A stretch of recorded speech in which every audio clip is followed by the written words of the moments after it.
여러분 안녕하세요. 부동산 고민 무엇이든 물어보세요 2부 진행의 김지우입니다. 최근 전국 아파트 가격이 계속해서 하락세를 보이고 있습니다. 서울에서는 노원, 도봉 같은 이 강북부에서 그리고 경기도에서는 의왕, 동탄 등에서 가격을 낮춘 급매물이 나타나고 있는데요. 일각에서는 급급매가 나온 이 대부분 현 시점이 내 집 마련이나 갈아타기를 하기에 좋은 시기가 아니냐라는 이야기가 나오고 있습니다. 매물이 많으니 원하는 지역과 아파트 층수 등을 골라서 선택할 여지가 많기 때문이라고 하는데요. 과연 어떠한 전략들이 필요한지 오늘도 저희와 함께 하시면서 꼼꼼하게 해결책들 찾아보시기 바랍니다. 방송 보시면서 부동산 고민 해결하고 싶으신 분들은요. 전화번호 02-2638-3971번이고요. 그리고 유료 문자 샵 3989번으로도 사연 받고 있습니다. 많은 신청 바랄게요. 부동산 고민 무엇이든 물어보세요 2부 지금 바로 시작하겠습니다.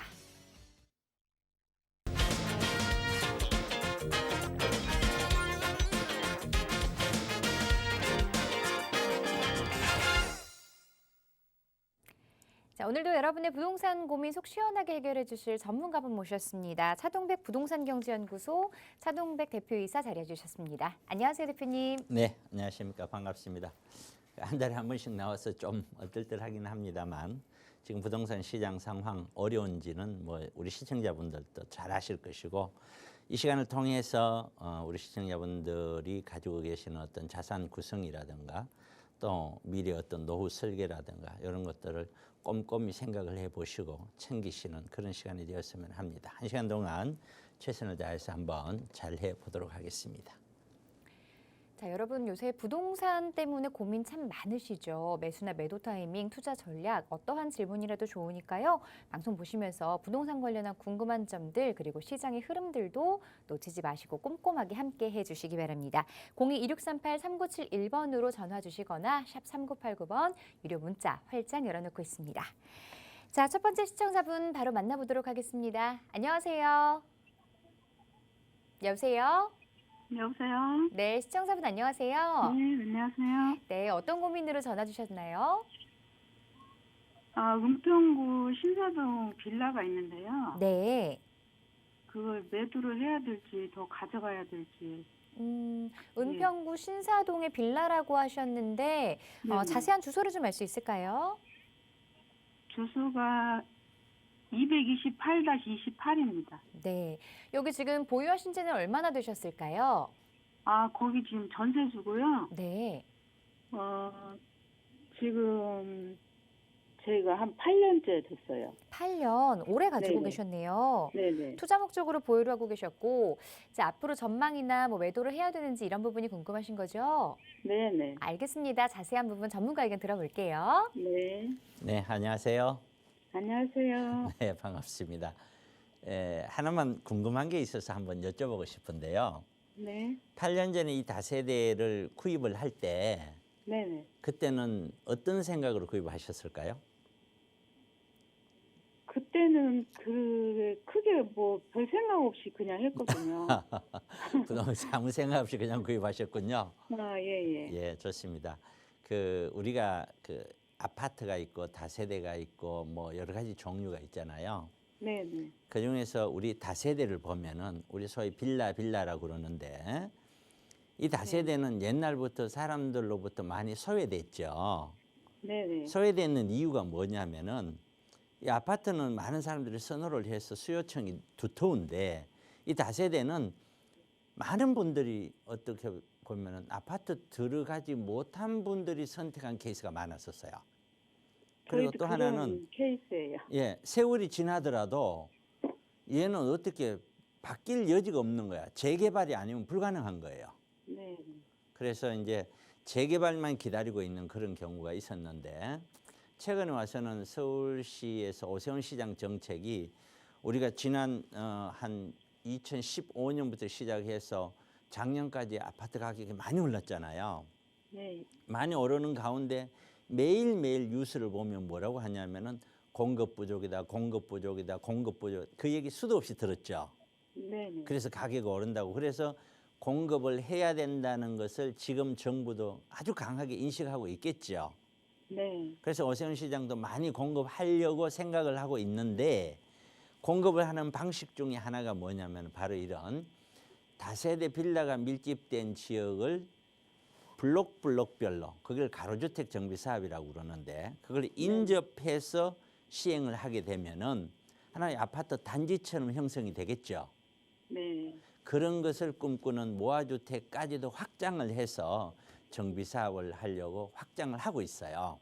네. 그러다 보니 지금 이제 이런 다세대에 대한 미래는 이 미래가 있을 거 아니에요. 그렇죠? 네. 미래가 뭐냐면 첫째는 얘가 재개발이 가능하냐? 네. 네. 재개발 그게 알고 가능성 싶어요. 여부. 두 번째는 재개발은 아닐지라도 가로주택 정비 사업. 가로주택 정비 사업이라는 말 들어보셨죠? 예. 가로주택 정비 사업은 혹시 TV 보고 계실까요? 네. 네. 예를 들면 뭐 여기를 한번 해볼까요? 이렇게 한 블록. 여기 이제 도로는 6m 도로 인접하고 있어야 되고 이런 블록별로 이렇게 개발을 하는 거예요. 이런 식으로. 네. 그런 식으로 하는 정비. 이 두 가지가 이 빌라가 가능성이 있냐 없냐가 이 빌라의 미래 운명을 좌우해요. 네. 네. 예. 본인도 어느 정도 알고 계시죠? 네. 네. 네. 그러면 여기를 이렇게 보면은 요 주택이 있는 그 밑에 제가 그림을 이렇게 그리는 이 지역을 이렇게 대충 보면은 뭐 여기까지 포함해도 좋겠고 물론 요 대로변에는 좀 반듯한 것들이 있겠지만 도로도 좀 복잡하게 생겼고 무언가 여기는 좀 정비가 되어주면 좋겠다 하는 느낌이 오죠. 네. 그래서 이런 데는 틀림없이 재개발이나 또는 이런 가로주택 정비 사업 같은 것들의 바람이 일 수 있어요. 네. 그러면 재개발이 제일 좋죠. 재개발은 광역적으로 이루어지는 거니까. 근데 이게 일어날 때 네. 얘도 같이 포함이 되면은 너무 좋아요.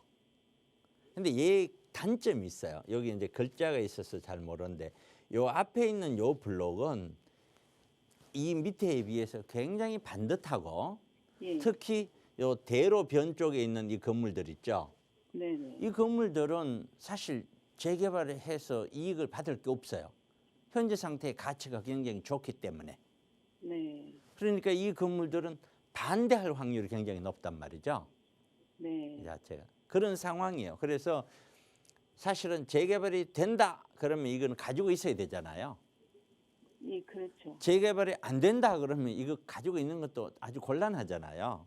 예, 예. 지금 상태는 아주 애매한 상태.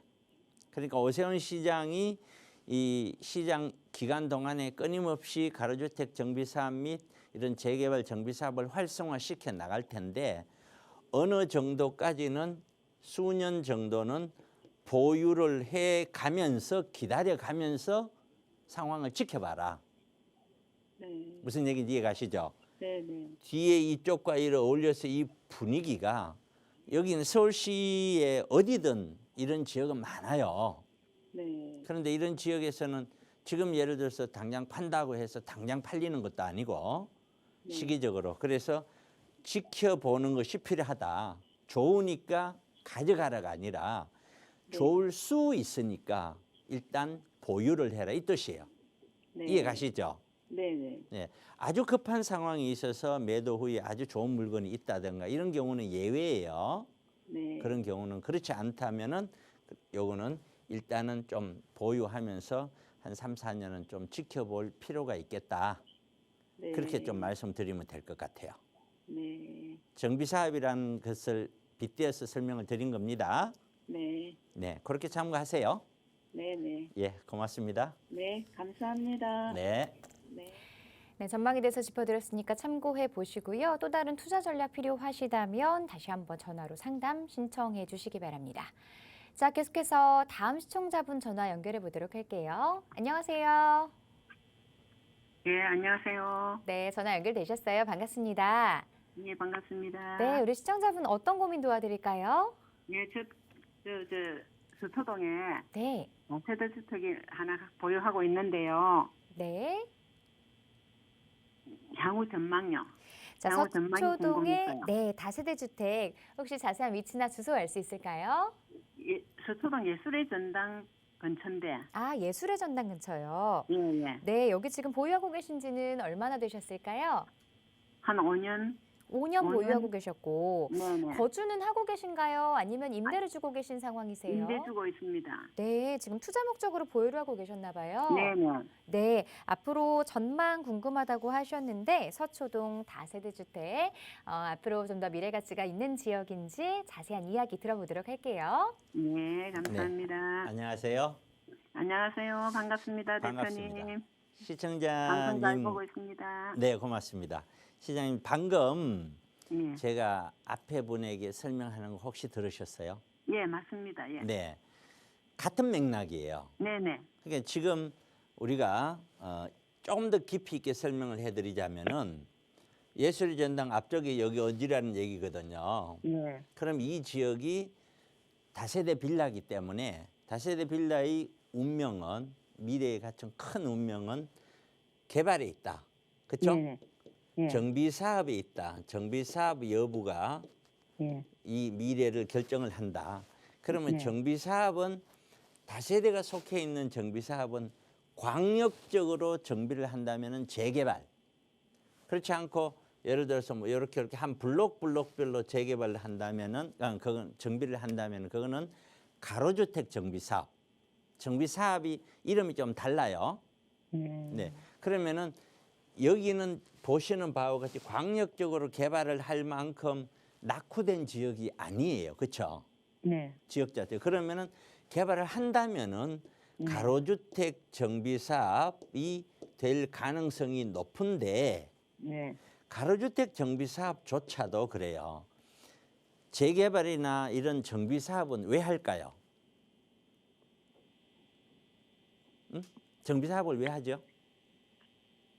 글쎄요. 예, 이런 겁니다. 자, 우리가 가지고 있는 집이 너무 낡았어요. 옆에 막 집이 허물어질 것 같아. 네. 그럼 그걸 내 혼자 정비를 해서 리모델링을 하든지 기둥을 새로 세우든지 부숙을 새로 짓든지 해야 되겠죠. 네네. 똑같은 거예요. 어떤 한 지역이 있는 집들이 너무 열악한 환경이나 너무 노후가 됐거나 네. 기타 이거는 정비를 하면은 현격하게 그 동네가 여러 사람이 혜택을 받는다든가 이런 특수한 상황이 되어져야만 정비를 하는 거예요. 네. 그냥 거기 있는 주민들끼리 야, 우리끼리 하자. 그렇다고 해서 되는 게 아니에요. 정부가 허락하는 게 아니에요. 이게. 그렇기 때문에 어디에 있는지는 몰라도 제가 생각했을 때 남부 터미널 쪽에 가까운 이쪽 지역도 제가 알고 있기로는 거의 대다수 단독주택들이 바뀌어서 빌라로 최근 한 10년 사이에 빌라로 거의 다 바뀌었어요. 네네. 그러면은 이 근처에 있는 다세대들은 거의 대다수가 아직 새 건물이라는 뜻이에요. 그러면 정비 사업은 사실상 기대하는 거는 뭐 어떻게 될지는 모르겠지만 제 생각에는 기대를 한다는 거는 무리다. 이것이 뭐 10년, 20년 걸리면 어떨까요? 그건 가봐야 알겠죠. 그래서 정비 사업이 아니라면은 기대할 네. 수 없다. 우리는 어차피 투자라고 하는 거는 확정이 아니라 미래에 대한 기대치잖아요. 네. 그래서 수익률을 계산할 때도 미래에 대한 예상 기대 수익률을 계산해서 투자가 들어가는 거거든요. 그러면은 기대치 자체가 얘는 거의 하기가 힘들다. 네. 그러면 단지 이 지역적으로 이 동네가 나쁜 동네는 아니니까 네. 그 동네의 아파트 가격이 쭉 계속 올라가 버리면 상대적으로 다세대가 싸지니까 또 그때는 얘도 따라가겠죠. 네. 그런 형태로 기대하는 것 이외에는 아파트가 떨어지면요, 이건 뭐 말할 필요도 없겠죠. 네. 그런 형태가 아니고는 기대하기 힘들다. 그래서 이 물건은 만약에 정비 사업을 기대하신다면은 이거는 하루라도 빨리 정리를 해야 되고 처음부터 들어가지 말았었어야 됐다. 네. 이거는 이 다세대가 네. 다세대가 들어갈 때 두 가지가 있어요. 하나는 정비 사업을 기대하고 투자가 되는 경우가 있고 네. 또 두 번째는 뭐냐면은 정비 사업을 기대하지 않고 네. 갭 투자로서 들어가는 경우가 있는데 요 두 번째 같은 경우에는 조건이 뭐냐면은 이 갭이 워낙 작아야 돼요. 소액이어야 돼. 네. 소액이면은 몇 년 지나면은 여기에 전세금이 상승이 되잖아요. 네. 전세금 상승만으로도 내가 투자한 돈이 다 뽑아져 나와 버리면은 이런 투자는 굉장히 효과적인 순환이 돼요. 그런 투자가 아니면은 정비사업 투자인데 글쎄요, 제가 생각했었을 때 이거 몇 년 전에 구입하셨죠? 2016년. 그러면 예를 들어서 2016년이면은 네. 16년이면 6, 7년인데 여기가 방이 몇 개인가요? 소름. 투룸이군요. 예. 투룸. 그때 어떻게 해요? 한 4억, 5억 넘었나요? 3억. 3억. 예. 그때 3억을 줬으면은 투룸 치고는 굉장히 작은 걸 줬네요. 예. 그렇죠. 예. 크기는 작은 것 같고 지금 현재 전세 금액이 3억이 넘어갈 것 같은데요. 월세를 받고 있는데요. 전세를 만약에 넣는다면은 네. 제 생각에는 시세가 3억이 넘을 것 같아요. 네. 제 생각은. 그러면 이걸 뭐 잘못 샀다 이렇게 얘기하기는 어려울 것 같아. 왜냐하면 전세만 놔도 내가 투자한 돈은 다 뽑으니까요. 네. 그렇죠? 그러면 그 돈을 다시 이거 팔지 않고도 또 굴릴 수가 있잖아요. 그렇죠? 그래서 이 물건을 시기적으로 보면은 잘 사신 거예요. 네. 잘 사셨고 다만 이걸 구입을 할 때 내가 정비 사업을 기대하고 사느냐 아니면 갭투자 순수한 갭투자로서 자금 순환의 목적으로 끊임없이 늘려가는 형태로 가느냐 한 분명한 어떤 방향을 가지고 사지 않았는 것이 좀 아쉬울 따름이에요. 그러나 절대 잘못 산 건 아니에요. 물건이 좋고 나쁜 것이 아니고 그 시기가 그 정도면은 잘 샀어요. 이해 가시죠? 네. 네, 그렇게 설명드리면 될 것 같아요. 예, 감사합니다. 예, 고맙습니다. 네, 고맙습니다. 네, 투자 목적이나 이 시기에 따라서 좀 방향 달라질 수 있는데요. 자, 지금 말씀드린 내용을 잘 참고하셔서 앞으로 어떤 흐름으로 가져가야 될지 참고해 보시기 바랍니다. 자, 계속해서 다음 시청자분 전화 연결해 보도록 할게요. 안녕하세요. 안녕하세요. 네, 반갑습니다. 어떤 고민 가지고 계세요? 지금 보유하고 있는 것들을 어떻게 정리하면 좋을지, 뭐 매매를 해야 할지, 네. 아니면 계속 갖고 있어야 할지, 지금 급격하게 저희 동네가 좀 떨어지고 있어가지고. 그러시군요. 보유하고 계신 부동산 어떤 곳에 어떤 부동산을 가지고 계세요? 안산에 오피스텔 있고요, 수원에 실거주 아파트 있고요. 네, 수원의 아파트 이름 알 수 있을까요? 동보신명 아파트요. 동보 신명 아파트. 네. 자, 지금 동보 신명 아파트와 함께 두 채를 보유하고 계시는데, 이걸 지금 둘 다 매도 쪽을 생각하고 계시는 건가요? 그게 좋다고 하면요. 전망을 일단 들어보시고 결정을 하셔야 되는 상황인 것 같아요. 자, 안산의 오피스텔, 그리고 수원의 동보 신명 아파트, 전망과 그리고 매도 여부에 대해서 함께 이야기 나눠보도록 하겠습니다. 네. 네, 안녕하세요. 안녕하세요. 예, 반갑습니다. 네. 오피스텔부터 좀 한번 살펴볼까요? 네? 오피스텔부터 좀 살펴볼게요. 네. 시청자님한테 제가 하나 질문을 하겠습니다. 오피스텔이 뭐지요? 그냥 주거용, 사무용으로 사용할 수 있는. 좋아요. 그러면 하나 더 여쭐게요. 이 오피스텔을 갖고 계신 거는 몇 년이 됐나요? 11년, 12년 된 것 같아요. 11년 됐군요. 자, 네. 11년 된 오피스텔은 그 11년 전에 지금부터 한 7, 8년 이전에 이 오피스텔은 주택으로 사용을 할 수 있었을까요? 네. 이게 왜 제가 묻냐면은 제가 세미나를 하잖아요. 세미나를 하면 오셔서 하는 질문이라든가 해보면은 정말 아무것도 몰라요. 뭐라고 얘기하시냐면은 오피스텔 사면 망한다. 다세대 사면 망한다. 이렇게밖에 얘기 안 해요. 이게 무슨 말씀이냐면은 오피스텔은요. 정확한 의미가 영어로 따지면 오피스 플러스 호텔이에요. 사무실이에요. 사무실. 네. 사무실인데 얘는 사무실이에요. 집처럼 꾸민 거예요. 네. 그럼 사무실이겠죠? 그렇죠?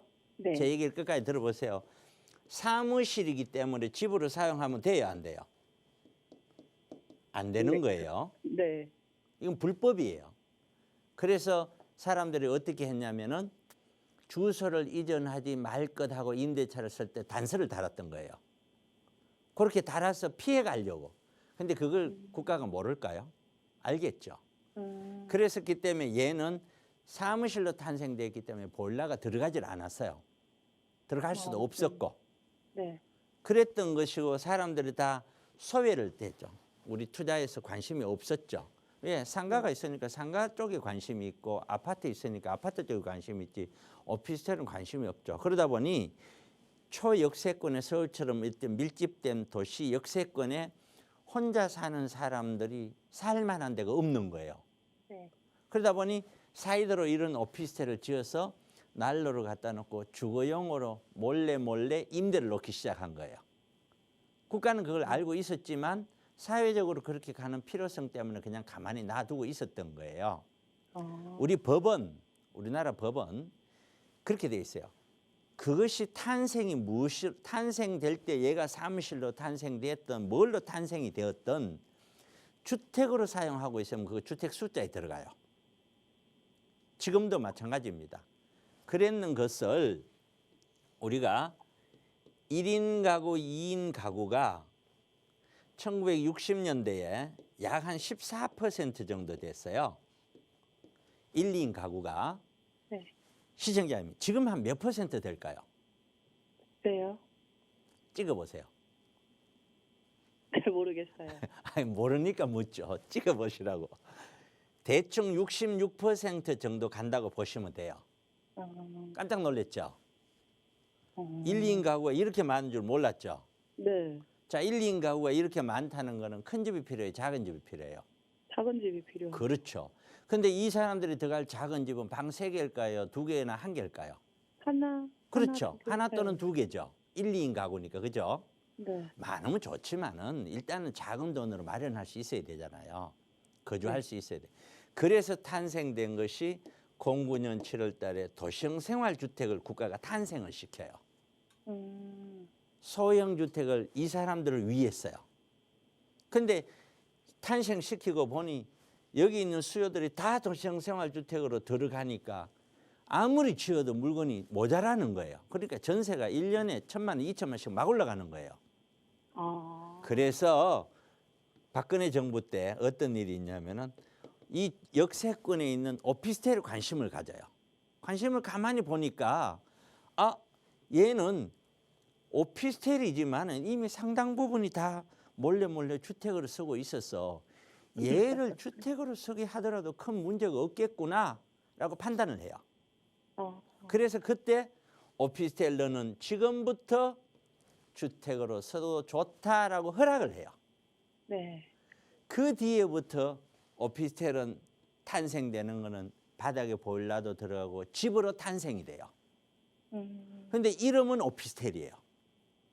네. 그러면 박근혜 정부 때 그런 정책을 서기 이전 오피스텔과 이후 오피스텔은 완전히 다르죠. 그렇죠? 네. 그래서 그 이후의 오피스텔은 집이에요. 그렇죠? 네. 그러면 이름은 오피스텔인데 집, 이름은 다세대인데 집, 이름은 단독인데 집, 이름은 아파트인데 집이죠. 네. 집의 종류가 그렇게 늘어났다고 이해하시면 돼요. 주상복합, 집, 맞죠? 네네. 자, 그러면 지금 이제 오피스텔은 두 가지로 봐야 되겠죠. 박근혜 정부가 시행된 후의 오피스텔이냐, 아니면 그 전에 종전에 했던 그 오피스텔이냐. 그럼 지금 시청자분님 갖고 계신 그 오피스텔은 종전에 해당되는 거란 말이에요. 그렇죠. 그렇기 때문에 그런 거는 월세 목적으로는 가더라도 그렇게 시세 차익 형태로 쭉쭉쭉 밀어 올라가지는 않아. 그러나 시대에 네네. 따라서 조금씩은 당연히 올라요. 안 오르는 건 아니에요. 안 오른다고 이야기하는 사람이 이상한 거지. 그리고 또 두 번째는 그런 오피스텔이 어느 지점에 있느냐에 따라서 완전히 달라요. 위치가. 네. 지금 이 오피스텔은 어디에 있죠? 한양대역 앞이요. 예? 한양대역 앞에요. 한양대역요? 네. 한양대역이면은 한양대역 앞에 오피스텔이 뭐죠? 왕십리? 아니요, 아니요. 안산에. 아, 안산 한양대역. 네. 아, 안산 한양대역 쪽은 사람들이 머무르는 지역이라기보다는 빠져나가는 지역이 좀 많아요. 나. 거기에서 중앙역 쪽이나 아니면 한 단계 덜 가서 상록수역 쪽은 좀 사람들이 어떤 주거 형태가 좀 거기도 역시 한대 앞 역 쪽도 주거 형태는 돼요. 네. 하지만 조금은 흩어지는 형태 중에 하나예요. 네. 그래서 갖고 계시는 오피스텔은 결국에는 어떤 월세 수익형 형태로 봐야 돼요. 네. 지금 월세 받고 있나요? 네. 얼마에 얼마 받죠? 월세 얼마 받아요? 500에 45인가? 500에 45. 네. 자, 대충 시세가 얼마 갈까요? 대충 한 1억 하나요? 1억 안 되는 것 같은데요. 1억이 안 되는 것 떨어져가지고. 같아요. 요즘에 떨어져서. 그러면 월세 수익률로 보면은 1억이 안 되면 예를 들어서 한 9천만 원 사는 사람이 월 45만 원 나온다는 거잖아요. 네. 공실만 없으면 수익률이 거의 5%예요. 굉장히 높은 거죠. 네네. 그래서 수익형 상품으로는 오케이. 장기 좋다. 보유가 괜찮을까요? 네? 장기 보유. 다시요. 오랫동안 보유하는 게 괜찮을까요? 아, 더? 그러니까 수익형 부동산으로서는 오케이인데 전제 조건이 뭐냐? 공실이 거의 안 나와야 된다는 거예요. 네. 공실만 거의 없다면 얘는 수익형으로서는 절대 나쁜 게 아니에요. 네. 그러나 차익형은 그렇게 기대할 수는 없어요. 그렇게 그렇게 정리하면 오피스텔은 됐죠? 네. 네. 그다음 두 번째 정리를 해봅시다. 두 번째는 신남실 동보라 그랬거든요. 네. 이 동보 아파트는 자 우선 아파트부터 한번 보십시다. 예, 우리가 가격 흐름, 전망 이런 말들 많이 들어봤죠. 주택시장 전망, 뭐 가격 흐름 좀 이런 얘기 많이 들어보셨죠. 네. 전망이라고 하는 거는 어떤 흐름이 나와줘야 과거부터 지금까지 흘러오는 어떤 흐름이 있어야 미래가 전망이 가능한 거예요. 흐름이 하나도 없다고 쳐요. 그럼 전망이 돼야 안 돼요? 할 수가 없죠. 네. 네, 그런 겁니다. 그런데 아파트는 혹시 텔레비전 보고 계세요? 네. 네. 아파트라는 것은 예를 들어서 서울 같은 경우에 전국이 비슷합니다만은 80년대 올랐다가 90년대 조정이 들어와요. 2000년대 올랐어요. 그리고 여기 07년이고 다시 조정이 들어와요. 그리고 다시 올라요. 이게 아파트 그림 형태예요, 우리나라에. 이 그림을 거의 대다수가 따라가요. 여기서 좀 적게 오르고 적게 떨어지는 형태도 있겠고 많이 오르고 많이 떨어지는 형태도 있겠죠. 이거를 믹스해 놨는 그림이 서울 아파트 같은 경우 이렇게 나와요. 그럼 이거는 뭔 얘기하면은 아파트를 바라볼 때 맨 첫 번째 바라봐야 되는 것이 뭐냐면은 거시적인 흐름이라고 하면은 세계 경제라든가 한국 경제, 전체 금융 시장의 자금 흐름 이런 것들은 경제적인 요소예요. 네. 그런 요소적인 거시 경제 요소를 먼저 보셔야 돼. 이 가격 흐름의 큰 틀은 전부 거시 경제에 따라서 움직여요. 네. 최근에 예를 들어서 설명을 좀 이해를 돕고자 한다면은 코로나가 왔었죠. 네. 코로나가 2019년도에 와서 20년, 21년 동안 가격이 코로나 왔는데도 불구하고 아파트 가격이 쭉 올랐죠. 네. 코로나 왔는데 왜 오를까요? 코로나 때문에 경기가 어려워지니까 어려워진 경기를 어떻게 하든지 조금 살려보고자 전체 국가가 돈을 푸는 거예요. 네. 돈을 푸니까 그 돈이 우리나라 100명 있으면 100명에게 똑같이 배분이 안 되죠. 네. 돈 많이 가진 사람에게 많이 배분이 되잖아요. 원래 자본은 그런 거잖아요. 그렇죠? 네. 100억을 가진 사람과 1억 가진 사람이 은행에 넣어도 가져가는 건 다르잖아요. 네. 그것처럼 주로 돈이 많은 사람 중심으로 자본이 많이 분산이 되고 그리고 없는 사람들도 조금씩 분산이 되면은 늘어나는 돈으로 경기는 어렵고 이 돈이 경제 산업 전반으로 소비로 들어가는 것이 아니라 네. 우리 일반 시민들도 이걸로 가지고 어떻게 하든지 굴리고자 하는 생각이 먼저 드는 거예요. 네. 그러다 보니 부동산 쪽에 안전자산은 주식보다는 부동산이다. 그렇다면 부동산 뭘 갈래? 아파트로 가자. 그래서 아파트 쪽으로 돈이 몰리다 보니 폭등을 하는 거예요. 근데 제가 계속해서 방송에 대해서 얘기했는 것이 뭐냐면은 20년, 21년은 코로나 때문에 올라간 거란 말이에요. 네. 그러면 이거는 코로나가 종결이 되면 어떻게 될까요? 무조건 빠지게 돼 있는 거예요.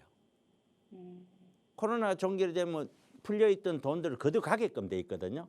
네. 걷어가는 방법이 지금 금리 인상이잖아요. 네. 그렇죠? 듣고 계세요? 네, 네. 예. 그렇게 금리 인상이 되면 돈은 금리가 높으니까 함부로 빌리지도 못하고 빌려 있는 돈도 빨리 갚으려고 할 거 아니에요. 네, 네. 그러니까 돈이 금융기관으로 들어가 버리죠. 네. 시중에 유통되는 자금이 줄어든다는 뜻이에요.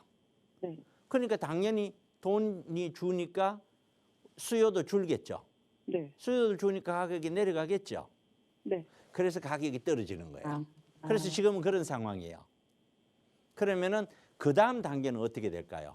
제가 요거 끝나고 나서 다시 브리핑하는 걸 꼭 방송 끝까지 보세요. 네. 아파트는 이렇게 꺾이는 것으로 끝나는 게 아니라 어느 정도 바닥을 갈 때까지 계속 꺾여요. 그럼 이 동부 아파트로 보면은 자, 첫째, 거시적인 흐름으로 보면은 예뿐만 아니라 서울, 경기도 어디 할 것 없이 다 꺾였죠. 네. 흐름 자체가 금리가 올라가면서 그렇게 일단은 충격을 줬단 말이에요. 네. 금리만 주는 건 아니에요. 금리도 때로는 주고 때로는 안 주는 거예요, 영향을. 네. 근데 주어서 가격이 꺾였으니까 얘도 당연히 꺾였겠죠.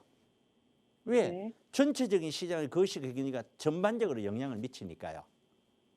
그다음에 개인적으로 이제 미시적으로 보면 요 아파트만 위치를 딱 보면은 옆에 있는 영통이라 여기 있는 분당선이 개통되기 전에는 이 분당선의 개통에 대한 호재가 있었죠. 네. 근데 그 개통 딱 되고 나는 여기 한번 딱 뛰었죠. 네. 그때 그 개통이 다 되어버렸기 때문에 이제는 호재가 없죠. 그렇죠? 네. 요 아파트만 보면은 네, 네. 호재가 없고 옆에 있는 삼성이라는 큰 회사 하나만 좀 안정적으로 기본적인 수요는 존재하겠죠. 네. 그러나 삼성이 있는 사람도 전부 다 일로 온다는 보장은 못 하잖아요. 네, 네. 자, 그러면 이 아파트 하나만 딱 놓고 보더라도 크게 뭐 비전이 있는 어떤 요소가 없잖아요. 다른 아파트에 비해서. 그리고 거시적으로도 꺾였고 이 아파트로 보더라도 큰 비전은 없고 그럼 당연히 얘는 약세장으로 갈 수밖에 없겠죠. 약세장으로 가면 가장 큰 문제가 뭐예요? 매수를 하고자 하는 사람이 사라진다는 거예요. 네, 네. 예수가 안 되니까 내가 좀 싸게 팔고 싶어도 살 사람이 없는 거죠. 네. 그래서 제가 방송에 되고 2020년, 21년 꼭지점부에 가면서 19년부터 아파트는 사면 안 된다고 얘기했던 이유가 오르더라도 못 팔았기 때문이에요. 과거에 2007년도에서 꼭지점일 때 그런 현상을 제가 봤단 말이에요. 2006년도에 1년 전에 2005년도에 샀는 사람들이 다 떨어져 버린 거예요. 그 샀다가 올라간 다음에 나중에 그 이하로 다 떨어졌거든요. 그런 현상이 있었기 때문에 이번에도 그렇게 얘기를 했는데 역시나 지금 그렇게 가고 있죠. 네. 그래서 결론, 이 아파트는 이 가격이 떨어질 때 다른 아파트 떨어지고 얘도 떨어지기 때문에 팔 수만 있으면 파는 게 맞다. 그런 다음에 다 어느 정도 조정이 되고 나면 다시 한번 투자할 처를 찾아서 가는 게 맞다. 이걸로 가지고 지속적으로 승부를 거는 거는 얘가 설사 바닥을 찍고 반등을 한다 하더라도 다른 아파트들, 좋은 아파트들 반등하는 만큼 얘는 강하게 갈 수가 없다. 네. 고로 장기적으로, 중장기적으로 보유하는 거는 반대. 이해되시죠? 네, 네. 네. 그렇게 결론 내드릴게요. 네. 알겠습니다. 네, 고맙습니다. 네, 감사합니다. 네, 전화 주셔서 고맙습니다. 자, 오피스텔 투자는 점점 1, 2인 가구가 늘어나는 추세인 만큼 수익형 투자로 장기적으로 보유하셔도 괜찮을 것 같고요. 아파트 같은 경우에는 그래도 가격 상승 여력이 그렇게 크지 않아서 매도 후에 현금을 좀 보유하시다가 좋은 투자처 나온다면 그때 다시 한번 투자를 생각해 보시는 것도 좋을 것 같습니다. 자, 이렇게 해서 여러분의 부동산 고민들 안전하게 진단해 드렸고요. 자, 현재 부동산 시장의 흐름들 정리해 보는 시간 가져보도록 하겠습니다. 대표님, 현재 시장 상황 어떤가요? 네, 좀 한번 계속해서 제가 이제 한 달에 한 번씩 나오지만 여러분들은 꼭 한번 제가 설명하는 것을 기억을 해줬으면 좋겠어요. 맨 우리 시장을 대변하고 있는 가장 그 대표적인 제목들을 좀 보면 고물가, 하이퍼 인플레이션이라는 거죠. 최근 우리 세계 경제를 보면은 40년 내 가장 높은 물가다. 그래서 이렇게 높은 물가의 이유는 수요로 보면은 미국의 노동시장이 굉장히 양호하다. 노동시장이 양호하니까 계속해서 이 수요가 발생이 될 수 있다는 거죠. 그리고 코로나에 대한 이연수요. 코로나 때 수요를 다 못했던 거, 소비를 못했던 이 수요자들이 아직도 이제 코로나가 거의 종결되면서 수요로 이어지고 있다. 그래서 지속적으로 일어나고 있다. 공급 요인들은 유럽의 천연가스, 이게 러일 전쟁, 러시아하고 거기 우크라이나 전쟁 때문에 천연가스 가격이 폭등했죠. 러시아가 가격 올리기 때문에. 그다음에 중국이 제로 코로나 정책을 하면서 물류가 원활하게 가지를 못하고 봉쇄를 해버리니까요. 이런 요소들에 의해서 하이퍼 인플레이션, 인플레이션이 지속적으로 가고 있다. 그다음에 두 번째는 그래서 이러한 인플레이션을 잡기 위해서 고금리 정책, 긴축 정책이죠. 금리 인상은 지속될 수밖에 없는데 내년 상반기로 보면은 코로나로 인한 이연수죠. 여기 있는 수요가 아마 내년 상반기 정도까지 가면은 수요가 거의 끝날 거다. 그러면 이제 이연 수요는 이제 사라지는 거죠. 그다음에 고용 충격 등 경기 침체가 적어도 내년부터는 본격화될 것 같다. 그러면 이제 여기 있는 고용 시장도 여기 있는 노동시장도 붕괴가 될 수 있는 거죠. 그렇게 보여져요. 이렇게 보여지고 23년 하반기로 가면은 긴축 속도가 이제는 조금 조절해야 되지 않나? 이런 얘기들이 좀 나올 것으로 예상이 됩니다. 그다음에 기업 투자 환경이 조금씩 경제가 완전히 바닥을 갔었기 때문에 조금씩 조성이 되지 않을까. 그러나 긴축 정책은 계속해서 이루어질 것이다, 내년에. 이렇게 봅니다. 그다음에 주택 시장에 대한 가격 하락은 이제 본격화되겠죠. 올해 연말 정도 되면은 매수자의 힘겨루기가 올해 말까지는 지속적으로 갈 것 같다, 제 생각에. 그러면서 거래는 실종이 될 것 같다. 점진적으로 하락은 지속적으로 완만하지만 하락은 갈 것 같다. 그러다가 내년 상반기가 되면은 매도자의 시장 상황을 완전히 인식합니다. 이게 이런 식으로 해서 팔릴 수 있는 시장이 아니구나. 근데 난 이게 팔아야 돼. 이게 이렇게 됐구나. 내가 겉으로 반응하고 다르네 하고 피부적으로 이 시장을 인식하게 될 것이다. 그렇게 되면은 매도자의 가격을 고수하는 것이 종결이 되면서 본격적인 하락이 시작되지 않을까라고 제 혼자 생각을 해봅니다. 그리고 2003년 내년 하반기에 가면은 주택시장 가격은 이제 그때부터는 본격적인 붕괴가 시작이 될 것 같다라는 것이고요. 그리고 2024년, 25년에 가면은 고금리로 갔다가 경기가 부서지고 나면은 그때는 금리를 조금씩 다시 하향으로, 그러니까 2024년이나 25년 때는 고금리에서 조금씩 금리를 다시 내릴 거예요. 그렇게 금리가 인하하고 주택 정책은 계속해서 완화 정책을 쓸 거예요. 세금도 풀어주고 계속해서 하겠죠. 자, 그러나 주택 가격에 대한 붕괴는 지속이 된다. 왜 그러냐? 금리 인하에도 불구하고 매수를 하고자 하는 매수 심리는 절대 살아나지 않는다는 것입니다. 과거를 살펴봐도 그래요. 우리가 이 부동산 시장에 있어서 가장 중요한 것은, 다른 말로 얘기하자면 부동산 가격은 수요란 놈하고 공급이란 놈에 의해서 결정이 되는데, 이 수요가, 다시 말하면 수요는 돈이에요. 돈. 그런데 돈만이 아니에요. 반드시 여기 하나가 더 붙는데 돈 가진 사람과 심리예요.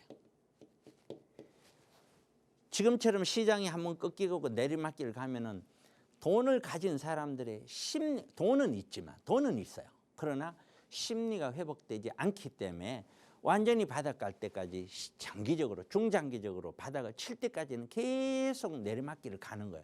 이게 반등할 것 같지만 반짝하는 것 같아도 다시 내려가고 반짝은 다시 내려가는 거예요. 그것이 일반적인 시장이에요. 그거는 뭐 우리나라만 그런 게 아니에요. 모든 나라에 해당되는 수요의 특성이 그렇습니다. 경제에서 얘기하는 수요의 특성이 반짝 수요 반짝 이렇게는 있을 줄 몰라도 중장기적으로 보면은 어떤 흐름이 한번 턴이 되면 턴어라운드 된다면은 장기적으로 바닥이 갈 때까지 또는 꼭지점이 갈 때까지 더 이상 너무 많이 올랐다 싶어도 더 오르고 너무 많이 올랐다 싶어도 더 오르고 그러나 어느 순간 딱 정점을 찍으면 그 다음에는 떨어졌다 싶어도 계속 떨어지는 거예요. 그런 현상이 빚어진다. 그런 수요의 심리에 의해서 우리 가격은 한번 꺾이면은 지속적으로 꺾일 수밖에 없다라는 것을 말씀드릴게요. 본격적인 경기 침체를 우리는 대비해야 된다. 본격적인 경기 침체라는 것이 부동산만 대비하면 되는 게 아니에요. 예를 들어서 직장인들 같은 경우에는 그 직장에서 정말 충분히 인정을 받고 잘 버티면서 살아남아야 될 것이고 자영업자 같은 경우도 자영업자가 그것을 살아남는 정말 그런 자영업자가 돼야 되겠죠. 그다음에 뭐 투자자는 투자자대로 각자가 경기 침체에 충분히 대비를 해야 될 것이고 자산 포트폴리오를 재점검을 해야 됩니다. 이제 시청 전화 오신 분도 우리 시청자분들도 나 이렇게 이랬는데 이걸 어떻게 할까요? 자산을 재조정해야 되는 거죠. 포트폴리오를 다시 한번 점검을 해야 되는 겁니다. 그래서 현재 상태에서 최선의 방법이 뭔지를 찾아내야 되는 겁니다.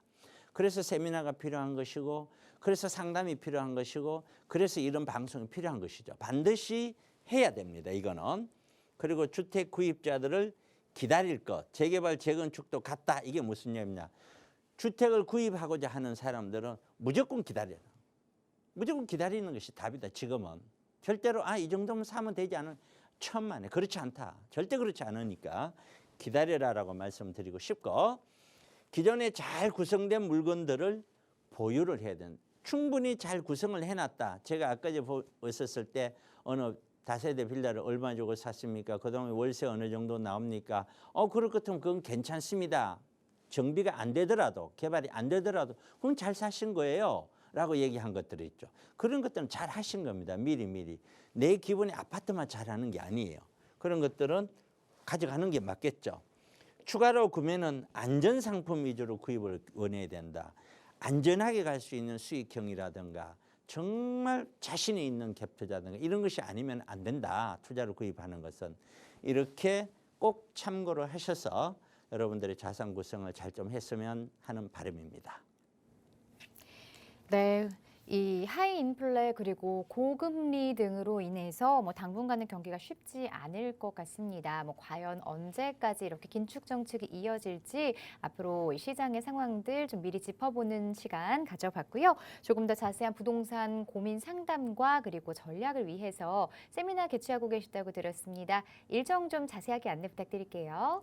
네, 저는 방송은 지금 한 14년 차 정도를 해오면서 아울러서 세미나도 약 한 14년 차 가까이 세미나를 해오고 있습니다. 제가 늘 방송에서 우리 시청자분들의 얘기를 하죠. 세미나에 오라고. 방송을 듣지만 말고 생각만 하지 말고 세미나 오라라고 수도 없이 이야기를 합니다. 무료 세미나를 진행하고 이렇게 이야기를 해도 많은 분들은 오지를 않습니다. 세미나를 오라는 것을 어떻게 호객 행위로 인정을 하는지 잘 모르겠습니다만은 여러분 내가 움직이지 않고 얻을 수 있는 것은 아무도 없습니다. 저도 부동산의 컨설턴트면서 투자자이기도 합니다. 저도 제 개인적인 개인적인 부동산을 운영을 해야 됩니다. 여러분들과 똑같은 입장이죠. 그러나 저는 가만히 앉아서 제 부동산을 운영하지는 않습니다. 끊임없이 움직입니다. 여러분들은 여러분들의 자산을 구성하고 여러분의 부동산 투자를 위해서 얼마만큼 노력을 하고 있고 얼마만큼 움직이는지 한번 생각해 보시기 바랍니다. 제 세미나 오시면은 많은 분들이 그런 이야기를 합니다. 대표님 방송을 지금 3년째 보고 있다, 5년째 보고 있다라고 얘기합니다. 그때 제가 뭐라고 얘기하냐면 방송만 보고 뭐합니까? 라고 얘기합니다. 정말 필요한 게 뭔지를 깨달아야 됩니다. 이런 세미나를 제가 무료 세미나를 하는 이유도 여러분들도 충분히 인식을 하셔야 됩니다. 세미나에 와서 여러분들께서 깨우치고 가셔야 될 내용이 왜 우리는 투자를 해야 되느냐, 왜 이렇게 되느냐, 아파트는 왜 이렇게 되고 재개발은 도대체 어떻게 되는 것이고 내가 사는 물건을 처음에 살 때 어떤 목적을 가지고 어떻게 샀고 앞으로 이걸 어떻게 바라봐야 되느냐, 이런 것들에 대한 기본적인 소양을 쌓는다라고 보시면 됩니다. 그리고 거기에 따라서 여러분들이 앞으로 나는 어떤 공부를 어떻게 해야 되겠구나 하는 것도 또한 인식을 하셔야 됩니다. 보시는 바와 같이 아파트 가격 흐름을 결정하는 가장 큰 흐름의 결정권자는 거시경제입니다. 거시경제입니다. 그러면은 우리 시청자분들은 아파트 부동산을 접근하기 위해서는 최소한의 거시경제를 인식을 하고 이해를 할 줄 알아야 됩니다. 그게 인식이 안 되면은 아무리 설명을 하더라도 어떤 흐름을 이해하기가 어렵습니다. 반드시 그렇습니다. 그러고 난 다음에 여러분들이 원하는 마이크로적인 아주 미소한 미시적인 요소들을 가미를 해서 부동산 시장을 바라봐야 됩니다. 제 세미나는 매주 토요일 날 오후 1시에 무료로 진행이 됩니다. 제 세미나에 접수를 하셔야 되고요. 세미나 오셔서 여러분들 개인 한 분 한 분이 어떤 원하는 요소들이 있을 겁니다. 이번 세미나에서도 어떤 한 분이 오셨는데 6억 정도 돈을 가지고 따님을 위해서 뭘 투자를 할까 뭐 이런 이야기가 있었어요. 근데 제가 뭐라고 했겠습니까? 투자하지 말라고 그랬습니다. 저는 투자하라고만 절대로 이야기하는 스타일이 아닙니다. 투자해야 될 경우만 투자를 해라고 그럽니다. 그리고 투자해야 될 방향만 제시하는 것이지 무슨 뭐 이렇게 해라 무조건 사야 된다고 생각하지는 않습니다. 제가 끊임없이 수년 동안 2020년, 19년, 20년, 21년까지 최근 한 2년, 3년 동안에는 아파트 사지 말라라고 제가 강조해 왔습니다.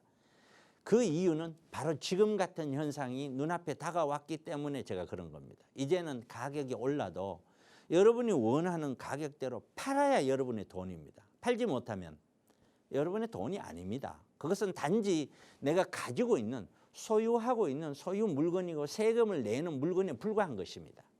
매도 후에 손익을 정리해서 수익을 내 손에 들어와야 비로소 내가 차익을 실현이 되는 것이지 내 아파트가 15억짜리가 30억 됐다. 아무런 의미가 없습니다. 그거는. 팔아서 세금 내고 남는 것이 의미가 있습니다. 그런데 이제 보십시오. 제가 누차 얘기한 대로 팔리질 않습니다. 내 혼자 스스로 뭐 25억이다 30억이다 해봐야 소용없습니다. 살 사람이 없는 것입니다. 그래서 세미나가 필요한 것이고 여러분들께서는 꼭 이 방송을 들으시는 분들은 반드시 이런 세미나를 통해서 여러분들의 지식과 생각을 넓혀가시기를 꼭 당부드립니다. 세미나 토요일 날 1시에 진행됩니다. 꼭 접수를 해주셨으면 고맙겠고요. 세미나 때 뵈었으면 좋겠습니다. 네, 현재 시장 상황부터 미래 흐름 예측들 그리고 이 매수 매도 타이밍과 개개인의 많은 투자 전략들 궁금하신 분이라면 매주 토요일에 진행되는 세미나 꼭 한번 참석해 보시기 바랍니다. 무료지만요. 예약제로 진행되기 때문에 지금 바로 참여해 주시고요. 02-2638-3971번 그리고 유료 문자 샵 3989번으로 신청받고 있습니다. 자, 이 프로그램은 시청자 여러분에게 보다 다양한 정보를 제공하기 위해 제작된 것으로 해당 부동산의 가치나 가격의 상승 하락 보장하지 않는다는 점 기억해 주시기 바랍니다. 자, 행복한 오후 시간 보내시고요. 저희는 내일 이 시간에 다시 찾아뵙겠습니다. 고맙습니다.